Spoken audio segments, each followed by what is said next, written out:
नाजरीन, इस वक्त एक बड़ी खबर सामने आ रही है, एक संजीदा डेवलपमेंट जिसका ताल्लुक पाकिस्तान और भारत के दरमियान बढ़ती हुई कशीदगी से है।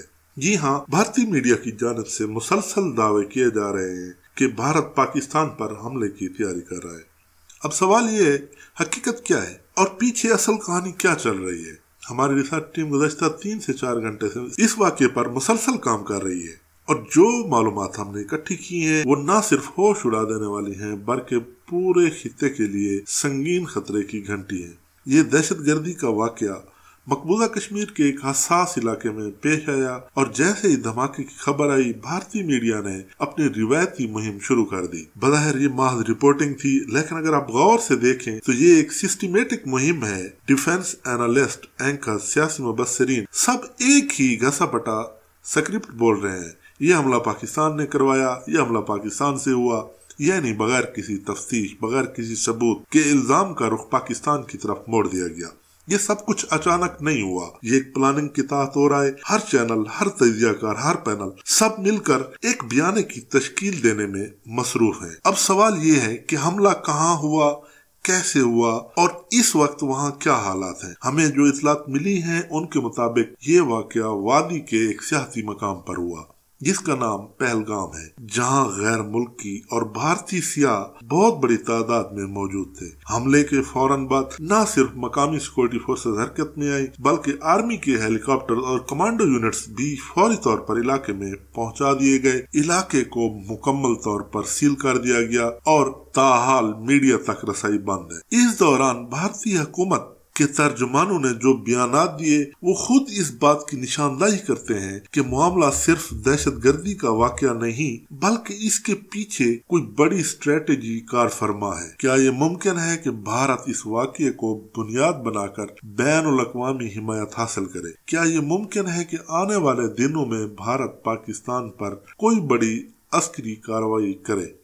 याद रखिए, जब मीडिया, फौज, हुकूमत और अवाम ये चारों सतून एक ही पेज पर आ जाएं तो इसका मतलब सिर्फ एक होता है, जंग का मैदान तैयार हो चुका है। अगर वाकई भारत ने इस हमले को जवाब बनाकर पाकिस्तान पर हमला करने की ठान ली है तो ये सिर्फ 2 मुल्कों की जंग नहीं होगी, ये पूरे रीजन को लपेट में ले सकती है। तो नाज़रीन, आप हमारे साथ जुड़े रहिएगा, हम आपको दिखाएंगे इस वाक़ये के पीछे असल मकासद क्या है। हम आपको बताएंगे कि कौन इससे फायदा उठाना चाह रहा है, आगे क्या होने वाला है, क्योंकि इस वक्त जो खुफिया मीटिंग हो रही हैं, जो एजेंडे तरतीब दिए जा रहे हैं, वो सब कुछ हम आपके साथ शेयर करेंगे। लेकिन सबसे पहले जानते हैं वो कौन सा एक सबूत है जो भारतीय मीडिया ने छुपाया है और वो किस चीज का इशारा दे रहा है। नाज़रीन, अब बात करते हैं असल सवाल की। अगर भारत का ये दावा मान भी लिया जाए कि हमलावर पाकिस्तान से आए तो सवाल ये है कि आपकी सिक्योरिटी उस वक्त कहाँ थी?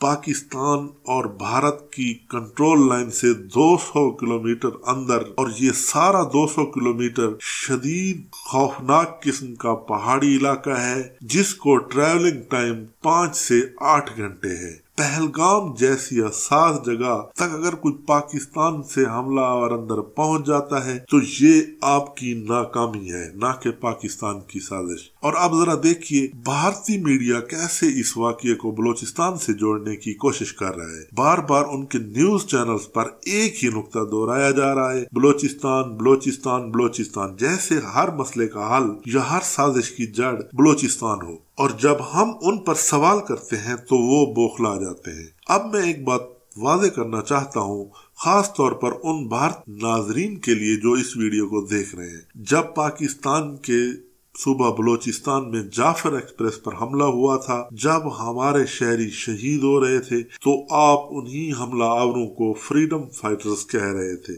आपने उन्हें आज तक दहशतगर्द तस्लीम नहीं किया, बल्कि उनको अपने न्यूज स्टूडियो में बिठाकर फ्रीडम फाइटर्स और आजादी का नाम दिया था। लेकिन आज जब पहलगाम में दहशतगर्दी होती है तो एक पाकिस्तानी होने के नाते हम भी उसे दहशतगर्दी कहते हैं, बगैर किसी तफरीक के। हम ये नहीं कहते कि ये कोई अजीम कारनामा था या कोई बदला ले लिया गया। यही फर्क है हम में और आप में। जब हम पर हमला होते हैं तो हम अफसोस करते हैं, आप क्या करते हैं? आप خوشیاں منا رہے ہوتے ہیں، شو کرتے ہیں، جھوٹ گڑتے ہیں۔ آپ اپنی پوزیشن کو واضح کریں۔ جب حملہ آپ پر ہو تو دہشت گردی، جب دوسروں پر ہو تو فریڈم فائٹ۔ دوسرا، سیاسی صورتحال کو دیکھیے۔ نریندر مودی اس وقت سعودی ولی عہد کے ساتھ ملاقات کر رہے ہیں، جبکہ امریکی نائب صدر بھارت میں موجود ہیں۔ یہ ٹائمنگ کیا اتفاقی ہو سکتی ہے یا اس کے پیچھے بھارت کی کوئی بہت بڑی چال ہے؟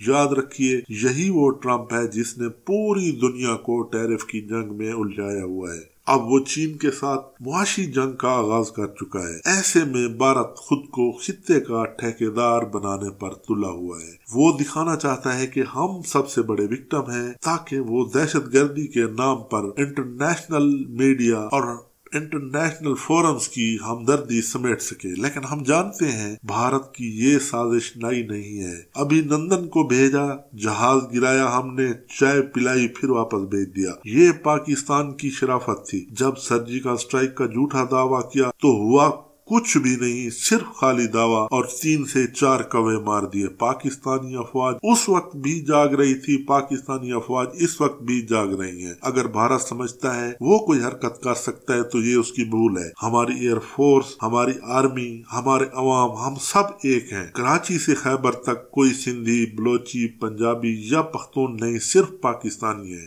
یہ وقت ہے ہوش کے ناخن لینے کا۔ بھارتی میڈیا پر بیٹھے اداکار، تجزیہ کار اور سیاست دان جو بار بار جنگ کی باتیں کر رہے ہیں، وہ یہ نہ بھولیں کہ یہ 2019 نہیں، اور یہ پاکستان پہلے والا پاکستان نہیں۔ پاکستان کسی بھی مذہب کی عزت کرتا ہے، چاہے وہ یاتری امرناتھ جا رہے ہوں یا گردوارہ ناروال آئے ہوں۔ ہم نے ہمیشہ ان کا خیر مقدم کیا۔ اگر ہمارا ارادہ دہشت گردی کا ہوتا تو ہم کبھی سکھ یاتریوں کو کھلے دل سے خوش آمدید نہیں کہتے۔ اصل مسئلہ یہ ہے کہ حکومت مودی دباؤ میں ہے، الیکشن قریب ہے، پاپولیرٹی کم ہو رہی ہے۔ جب بھی ایسا ہوتا ہے ایک نیا ڈرامہ تیار کیا جاتا ہے، اور وہ ڈرامہ ہمیشہ پاکستان کے خلاف ہوتا ہے۔ یہ پاکستان ہے پرامن مگر تیار۔ اگر آپ سمجھتے ہیں آپ بار بار الزام لگائیں گے اور ہم خاموش رہیں گے تو آپ کی غلط فہمی ہے۔ ہم بھی انسان ہیں، ہم بھی روتے ہیں، ہم بھی دفناتے ہیں، ہم بھی بچاتے ہیں۔ لیکن